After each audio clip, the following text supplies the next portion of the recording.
Sobre mapeamento de recombinação com cruzamento de teste de 3 pontos, que tem um exemplo na página 143, tá?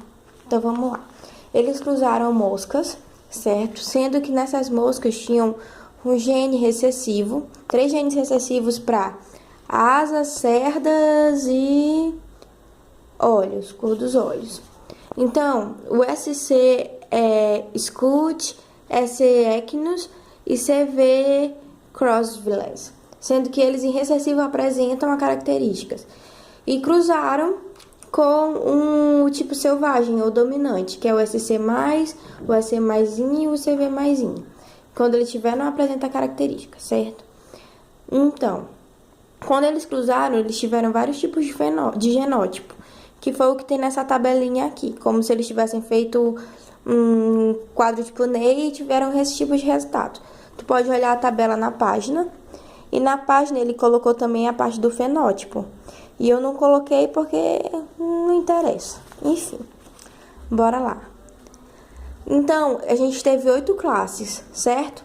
8 classes, aqui são os números de classes, aqui os genótipos, como eu já falei, e aqui o número observado nesse experimento, tipo como se fosse um teste de quadrado. Ok. Primeira coisa que a gente vai fazer, então, é identificar os parentais. Como é que a gente identifica os parentais? Então, vão ser os genótipos que são iguais àqueles genótipos que a gente utilizou para cruzar, que é esse aqui, totalmente recessivo, com esse aqui, totalmente com os maisinhos, certo? Então, quem são?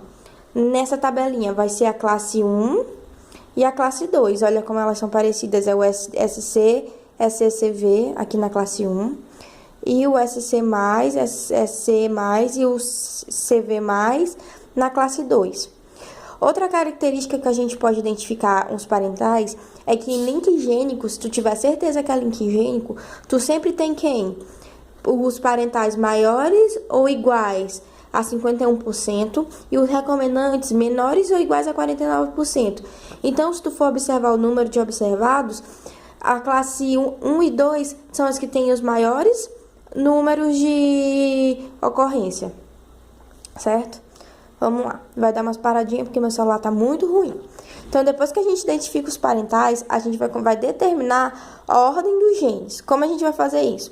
Bem, é possível 3 ordens, com o SC na frente, com o Scute primeiro e o SC no meio, que é o Equinus, ou CV. Lembrando que não importa, tipo assim, se o SC tá aqui e o CV aqui, é a mesma coisa se fosse da esquerda para a direita, porque quando a gente vai olhar no microscópio, a gente não sabe qual é a esquerda ou qual é a direita de um cromossomo.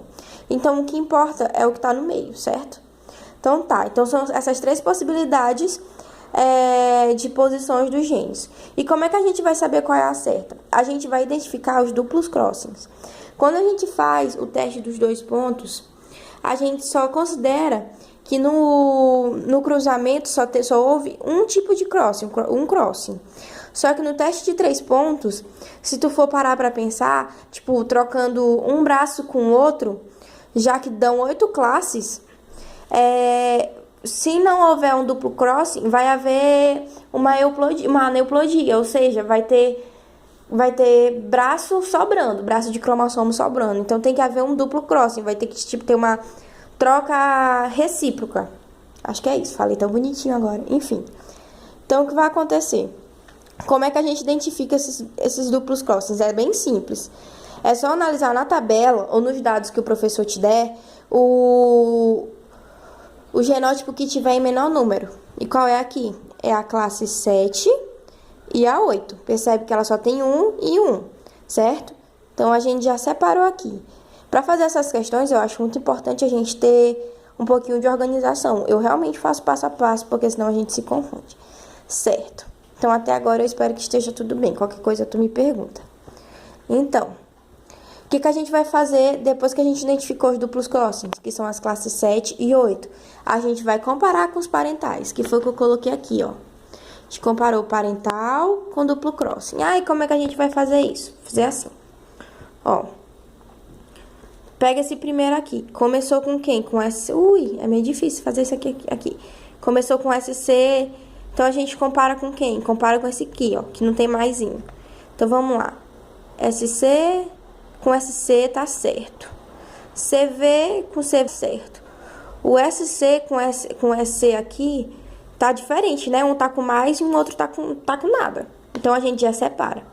E aqui, ó, o SC mais com SC mais, CV mais com CV mais. Então, esse SC bem aqui, ó, ele tá diferente nos dois jeitos. Então, quando ele tá diferente, quando o gene que tá no duplo crossing tá diferente dos parentais, é porque é esse que tá no meio. Então, das possibilidades, aqui, a que tá certa é essa primeira. Aqui, ó. Porque ela que tem um AC no meio, certo? Então, vamos lá. Depois que a gente já descobriu quem é o que tá no meio, a gente vai partir para calcular as distâncias. Como é que a gente faz isso? Bem, a gente vai fazer o quê? Como a gente já sabe quem tá no meio, a gente vai pegar e vai identificar primeiro o crossing que tem entre o SC e o SC. E como é que a gente vai fazer isso? Pega os parentais, ó, tá vendo os parentais aqui? E compara. Bora lá. Deixa eu só lembrar quais são pra eu não errar. Tá. Vamos lá. Aí a gente vai comparar. Ó, a classe 3 com o parental 1. SC tá certo. Mas tem mais CV mais e SC mais. Então, a gente compara com esse de baixo, certo? Então, vamos lá. CV mais com CV mais tá certinho. SC mais com SC mais tá certo. SC mais e SC não tá. E esse classe 3 aqui tá com cross entre quem? Entre o SC e o SC. Porque difere onde? No SC. A classe 4. Bora lá. Ai, tá travando aqui. Bora. O CV com CV, certo. O SC com SC, certinho. O SC mais com SC sem nada. Então, é aqui, a classe 4 também tá certinho, certo? Agora, a gente vai aqui, na classe 5. Vamos lá. SC com SC tá certinho. SC com SC tá certo. CV mais com CV não tá. Então, quer dizer o quê? Que na classe 5, o crossing tá entre o SC e o CV mais. Conseguiu entender? Ó, tá aqui no CV mais, porque é ele que difere. Quando tu for comparar, é só ver se vai estar diferente no SC, no primeiro ou no último gene, certo? Então, a quinta já é entre o CV. Aqui. E a sexta, ó. Aqui eu não vou fazer a sexta. Então, a sexta. SC mais com SC mais tá certinho. SC mais com SC mais tá certo. E CV não tem, e CV mais tem. Então, aqui também o crossing é entre o SC e o CV. E não entre o SC e o SC. Certo? E o 7 e o 8? Lembra que a gente descobriu que o 7 e o 8 são duplo crossings? Então, se eles são duplo crossing, acontece o quê? Acontece uma mudança tanto entre um SC e quanto no CV. Então, quando a gente for calcular, a gente utiliza os duplo crossing nas duas fórmulas. Vamos formar aqui, ó. Então, a gente identificou os crossings entre SC e SC. E quem foram? Foram as classes 3, a classe 4, a classe 7 e a classe 8. Tu pode acompanhar no livro. Então, o número observado, ó, aqui, da classe, a gente vai somar os números observados dessas classes. Que da classe 3 foi 163, ai, tá meio desfocado.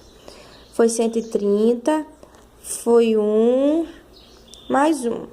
E divide pelo total, certo? Tá vendo? Quando a gente somou e dividiu pelo total, que é 3.248, vai dar esse resultado, 0,091. Esse resultado aqui é a frequência desse gene. Só que a gente não quer a frequência, a gente quer quem? A distância. E como é que coloca? Bota em porcentagem, divide por 100, vem aqui. Vai dar o quê? 9,1. Esse 9,1 é o quê?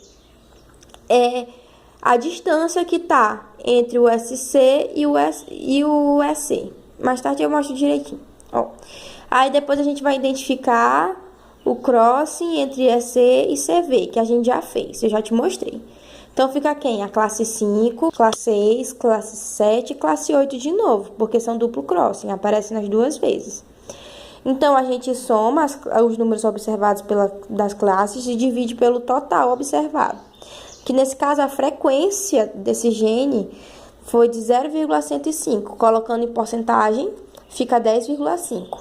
Então, o que isso quer dizer? Quer dizer que de 100 genes, de 100 recombinações, 9,1 cromossomos houve crossing. E nesse aqui, de 100 recombinações desses genes, 10,5 cromossomos houve crossing, certo? Então, ficou, ó, de SC para EC, teve 9,1 M1, que é a unidade de medida, que é a unidade do mapa, ou centimorgans, de distância entre SC e CC. 10,5 centimorgans entre EC e CV. Aí, como é que a gente vai saber o total? Se a gente somar 9,1 mais 10,5, a gente vai saber a distância total disso aqui, certo? Aí eu vou te perguntar se tu quer saber sobre coincidência e sobre interferência, se tu já leu no livro e se tu não entendeu. Qualquer coisa eu desenho, explico de novo e desculpa pelo vídeo estar tão grande.